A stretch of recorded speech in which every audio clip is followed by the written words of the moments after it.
राधा जी एक आम मध्य परिवार की मुखिया थी। वे अपने बेटे शुभम और बहू मनीषा के साथ रहती थी। एक बेटी थी सीमा, जो शादी के बाद अमेरिका में बस गई थी। राधा जी के पति की मृत्यु बहुत पहले ही हो चुकी थी। शुभम और मनीषा की शादी को 5 साल हो गए थे, लेकिन अब तक उनकी कोई संतान नहीं थी।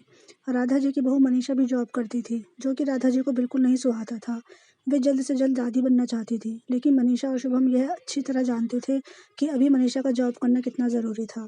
राधा जी अपने बेटे शुभम से इस बारे में बात करती तो शुभम किसी न किसी बहाने से बात को टाल देता था। इसलिए वो मनीषा को ही परेशान करने के बहाने ढूंढती रहती थी, ताकि वे अपनी जॉब को छोड़ दे। और अभी कोरोना वाले काल में तो मानो उनको मौका ही मिल गया था। हालांकि वे दिल की बुरी नहीं थी, लेकिन पोते की चाह में ना चाहते हुए भी ऐसा कर जाती थी। अपनी हम उम्र सहेलियों को दादी बनते देखकर उनका मन दुखी हो जाता था। उस दिन भी घर में ऐसा ही कुछ हुआ। ऑफिस में काम की वजह से मनीषा को देर तक सोती रही, तो राधा जी को अच्छा मौका मिल गया। ये क्या बहू, अभी तक सो रही हो? पता है सुबह के 10 बज गए हैं। शुभम भी बेचारा कब से उठकर ऑफिस के काम पर लग गया है, और तुम हो कि अभी तक सोई पड़ी हो। चलो अब उठकर सबके लिए चाय नाश्ता बना लो। मुझसे कुछ नहीं होता, वरना मैं तो तुम्हारे भरोसे कभी नहीं रहती, खुद ही सब कर लेती। सॉरी माँ जी, वो देर तक काम चलता रहा, इसलिए सुबह सो पाई थी, इसलिए समय का पता ही नहीं चला।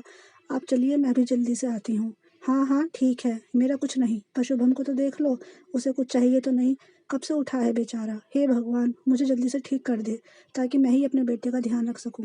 राधा जी ने नाटकीय अंदाज में कहा। राधा जी ने अपनी बहू मनीषा को उठाते हुए कहा। मनीषा ने घड़ी देखी तो वाकई 10 बज गए थे। आज उसकी आंख कैसे नहीं खुली। वह जल्दी जल्दी अपने काम निपटाकर हॉल में आई तो शुभम अपने लैपटॉप के साथ ऑफिस के काम कर रहा था। उसने किचन में जाकर चाय नाश्ता बनाया, फिर रात के बर्तन साफ किए और झाड़ू पोछा करके नहाने चली गई। दरअसल कोरोना वायरस की बढ़ती बीमारी की वजह से शहर में पूरी तरह लॉकडाउन किया गया था, इसलिए काम वाली बाई भी नहीं आ रही थी। मनीषा खुद एक इंटरनेशनल कंपनी में काम करती थी। उसका ऑफिस टाइम निश्चित नहीं होता था, अधिकतर उसे रात में देर तक काम करना पड़ता था। कल भी उसका काम देर तक चलता रहा, इसलिए वह देर तक सोती रही। मनीषा नहाकर आई तो देखा कि उसकी सास अपने कमरे में अपनी सहेली से फोन पर बात कर रही थी। बातचीत में अपना नाम सुनकर मनीषा की सास की बात सुनने लगी। अरे शारदा, तुम भी अपनी बहू को ज्यादा सिर पर मत बैठाओ। बहू को ज्यादा उड़ने दोगी तो कल को अपनी नौकरी के चक्कर में वो तुम्हें ही घर की नौकरानी बनाकर छोड़ेगी। मैं तो भाई शुरू से ही मनीषा की नौकरी करने के खिलाफ थी। अब करे नौकरी शौक से, पर साथ साथ घर के काम भी करे। मैं तो बदन दर्द का बहाना बनाकर बैठ जाती हूँ, नहीं तो सारे काम का बोझ मेरे सिर पर आ गिरता। मैं कोई मुफ्त की नौकरानी थोड़ी ही हूँ। मैं तो कहती हूँ तुम भी यही किया करो। सास की बात सुनकर मनीषा की आंखों में आंसू आ गए। वह जिस सास को बीमार समझकर दिन रात उनकी सेवा करती थी, एक गिलास पानी का भी नहीं उठाने देती थी, सारा दिन उनका काम करती थी, उफ तक नहीं करती थी, उसका यह फल मिला। उसे मानो नौकरी के खिलाफ थी, मगर यदि घर की किस्त नहीं होती तो वह भी नौकरी नहीं करती। शुभम का बोझ कम करने के लिए तो वह नौकरी कर रही थी। खैर, अभी से मुश्किल समय में वह सास से किसी बात पर बहस कर कर घर का माहौल खराब नहीं करना चाहती थी। दूसरे दिन सुबह सुबह राधा जी की बेटी सीमा का अमेरिका से फोन आ गया। सीमा की सास उसके पास अमेरिका आई हुई थी। आदत के अनुसार राधा जी ने जैसे ही सीमा की सास की बुराई करना चाहा, सीमा ने उन्हें डपट दिया। माँ, अब बिल्कुल भी माँ जी के बारे में कोई अनाप शनाप नहीं बोलेंगी। पता है आपके चक्कर में आकर मैंने उनके साथ कितना बुरा व्यवहार किया, लेकिन आज मुझे उनकी कीमत पता चल गई।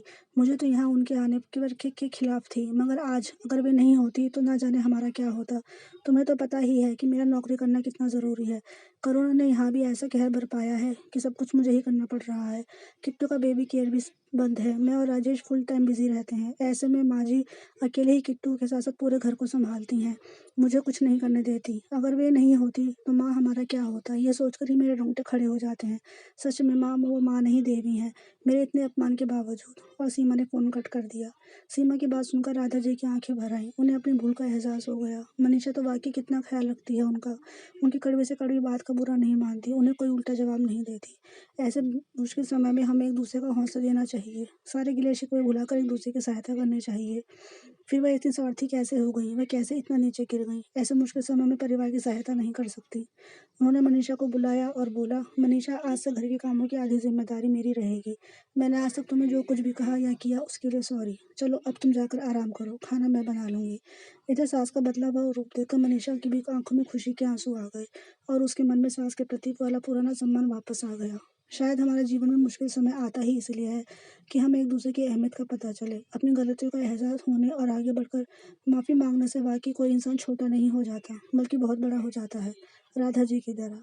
तो दोस्तों, उम्मीद करती हूँ आपको ये कहानी पसंद आई होगी।